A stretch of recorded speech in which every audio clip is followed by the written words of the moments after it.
వేడి వేడి పాలకూర ఆమ్లెట్ ఎంత బాగుందో. మామూలు ఆమ్లెట్ కన్నా ఇది చాలా హెల్దీ. ఇందులో నేను ఒక సీక్రెట్ ఇంగ్రీడియంట్ కలిపాను. దానివల్ల ఆమ్లెట్ అస్సలు విడిపోకుండా భలే వస్తుంది. అంతేకాదు ఈ ఆమ్లెట్ని నేను ఆవాల నూనెతో చేశాను. ఆ టేస్ట్ అయితే అదిరిపోయింది. మరింత టేస్ట్ అండ్ హెల్దీ యాడ్ అయ్యింది. సో పాలకూర ఆమ్లెట్ని ఎలా చేయాలో వీడియోలోకి వెళ్ళి చూసేద్దామా? స్కిప్ చేయకుండా చివరి వరకు చూడండి.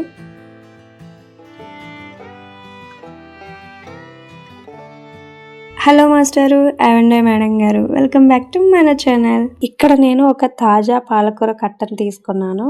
నేను ఇప్పుడు ఈ ఆమ్లెట్ ను ఇద్దరి కోసం చేస్తున్నాను. అందుకే ఒక కట్ట కరెక్ట్ గా సరిపోతుంది. వీటిని శుభ్రంగా కడిగి ఆ తర్వాత మనం సన్నగా కట్ చేసుకోవాలి. అప్పుడే పాలకూరలోనే ఉన్న పోషకాలు పోకుండా ఉంటాయి. ఇక్కడ మీరు గమనించాల్సింది ఏంటంటే పాలకూరని ఎంత సన్నంగా కట్ చేసుకుంటే ఆమ్లెట్లోకి అంత పర్ఫెక్ట్గా కలిసిపోతుంది. పెద్ద పెద్ద ముక్కలుగా కట్ చేసుకుంటే ఆమ్లెట్ వేసేటప్పుడు సరిగ్గా రాదు. అందుకే ఇలాగా వీలైనంత చిన్నగా కట్ చేసుకోండి.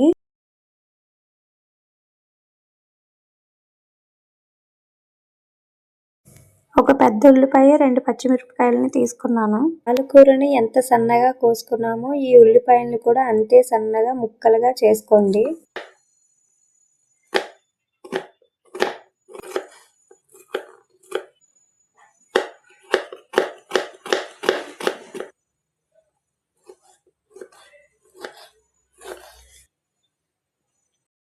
పచ్చిమిర్చిని కూడా అంతే సన్నగా కట్ చేసుకోండి. ఒకవేళ మీరు కారం ఎక్కువ తినేవారైతే ఒకటి ఎక్స్ట్రా వేసుకోండి. ఒక బౌల్ తీసుకొని ఇందాక కట్ చేసుకొని పక్కన పెట్టుకున్న పాలకూరను, ఇప్పుడు కట్ చేసుకున్న ఆనియన్ అండ్ పచ్చిమిర్చిని, 1 స్పూన్ అల్లం వెల్లుల్లిపాయ పేస్ట్ను, 1/2 స్పూన్ మిరియాల పౌడర్ని వేసుకోండి. మనం ఆల్రెడీ పచ్చిమిర్చి ఇప్పుడు మిరియాల పౌడర్ వేసుకున్నాం కాబట్టి కారం కొంచెం తగ్గించి వేసుకోండి. నేను 1/2 స్పూన్ వేసుకుంటున్నాను. మీ కారాన్ని తగ్గట్టు మీరు వేసుకోండి. 1 స్పూన్ సాల్ట్ వేస్తున్నాను. ఇది కూడా లాస్ట్ లో టేస్ట్ చూద్దాము, సరిపోద్దా లేదో చూసుకొని ఆ తర్వాత యాడ్ చేసుకోవచ్చు. మొత్తం కలిసేలా కలుపుకోండి. ఇప్పుడు ఎగ్ ని దాంట్లోనే డైరెక్ట్ గా పగలగొట్టద్దు. ఏదైనా కప్పులోని ఫస్ట్ ఎగ్ ని పగలగొట్టి ఆ తర్వాత దాంట్లో యాడ్ చేయండి. దట్టు ఎగ్స్ ఏమైనా పోయి ఉంటే తెలుస్తుంది, లేదంటే మొత్తం ఖరాబ్ అయ్యే అవకాశం ఉంది. నేను 3 ఎగ్స్ తీసుకున్నాను. మీకు కావాలంటే ఇంకొకటి యాడ్ చేసుకోండి. మొత్తం బాగా కలిసేలా కలుపుకోండి. బాగా కలిసిన తర్వాత కన్సిస్టెన్సీ చూసుకొని 1 స్పూన్ గోధుమ పిండిని వేసుకోండి. దీనివల్ల ఆమ్లెట్ పర్ఫెక్ట్గా వస్తుంది అండ్ హెల్దీ కూడా. ఉండలు లేకుండా మొత్తం కలుపుకోండి.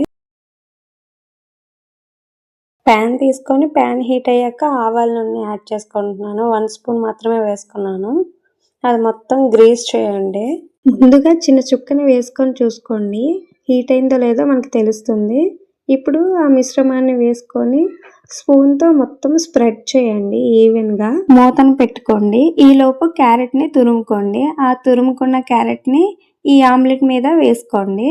మళ్ళీ మూత పెట్టేసి సిమ్లో పెట్టండి. సిమ్లో పెట్టి ఒక 10 మినిట్స్ అలానే వదిలేయండి. 10 మినిట్స్ అయిపోయిన తర్వాత మూతను తీసి సైడ్స్ కొంచెం లూజ్ చేసుకోవాలి.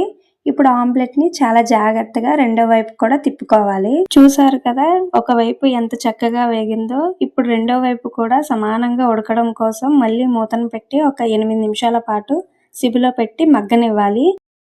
ఇలా 2 వైపులు మూత పెట్టి ఉడకడం వల్ల పాలకూరలోని తేమ పోకుండా ఆమ్లెట్ చాలా సాఫ్ట్గా అండ్ టేస్టీగా వస్తుంది.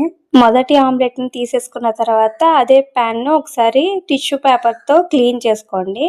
ఇప్పుడు మళ్ళీ కొంచెం ఆవాల నూనె వేసుకొని అది వేడెక్కిన తర్వాత మిగిలిన మిశ్రమాన్ని వేసుకొని మొత్తం స్పూన్తో స్ప్రెడ్ చేసుకోండి. మనం ముందు ఆమ్లెట్ మీద వేసుకున్నట్టు దీని మీద కూడా సేమ్ క్యారెట్ తురుమును వేసుకొని మొదటి దానిలాగే దీని మీద కూడా మూతను పెట్టేసి ఒక 10 నిమిషాలు మగ్గనివ్వాలి. మూతను తీసుకొని ఫస్ట్ చెప్పుకున్నట్టు సైడ్స్ లూజ్ చేసుకోవాలి. లూజ్ చేసుకొని మరోవైపుకు తిప్పుకొని మూత పెట్టి ఒక 8 నిమిషాల పాటు మగ్గనివ్వండి. అంతే, మన tasty delicious palak omelette is ready. వేడివేడిగా సర్వ్ చేసుకుంటే చాలా బాగుంటుంది. బెనిఫిట్ విషయానికి వస్తే పాలకూరలోని ఐరన్ ఎక్కువగా ఉంటుంది కాబట్టి రక్తహీనతను తగ్గించి యాక్టివ్గా ఉంచుతుంది. ఇందులో మనం ఎగ్స్ కూడా వాడుతున్నాం కాబట్టి బోన్స్ స్ట్రాంగ్గా ఉంటాయి. ఇందులో ఫైబర్ ఎక్కువ ఉంటుంది. దీనివల్ల తిన్నప్పుడు పొట్ట ఫుల్గా అనిపిస్తుంది కాబట్టి డైట్ చేసిన వాళ్ళకి బెస్ట్ బ్రేక్ఫాస్ట్ అని చెప్పొచ్చు. ఇంతవరకు చూసినందుకు thank you so much. Video నచ్చితే లైక్ చేయండి. మరిన్ని ఇలాంటి హెల్దీ రెసిపీస్ కోసం మన ఛానల్ని ఫాలో అవ్వండి. Like and share and subscribe to my channel. Take care. Bless me all.